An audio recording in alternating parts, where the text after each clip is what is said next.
কাশ্মীরের পেহেলগামে হামলার শিকার ব্যক্তিরা ন্যায় বিচার পাবেন বলে উল্লেখ করেছেন ভারতের প্রধানমন্ত্রী নরেন্দ্র মোদী। তিনি বলেছেন, এই হামলার পেছনে থাকা সন্ত্রাসী ও ষড়যন্ত্রকারীদের কঠিন শাস্তি দেওয়া হবে। রোববার রেডিও অনুষ্ঠান মন কি বাতে একথা বলেন নরেন্দ্র মোদী। তিনি বলেন, পেহেলগামে হামলার ছবিগুলো দেখে প্রত্যেক ভারতীয়র রক্ত ফুটছে।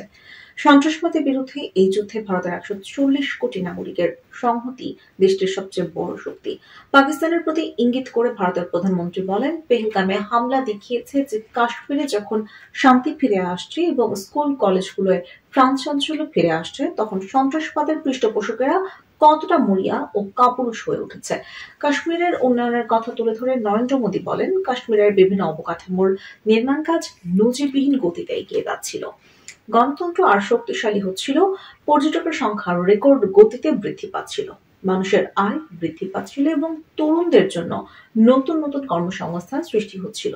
তবে দেশের এবং জম্মু ও কাশ্মীরের শত্রুরা এটা মেনে নিতে পারেনি বলে উল্লেখ করেন মোদী। তিনি বলেন, সন্ত্রাসীরা এবং সন্ত্রাসের পরিকল্পনাকারীরা চায় কাশ্মীর আবার ধ্বংস হোক, আর সে কারণেই তারা এত বড় একটি ষড়যন্ত্র করেছে।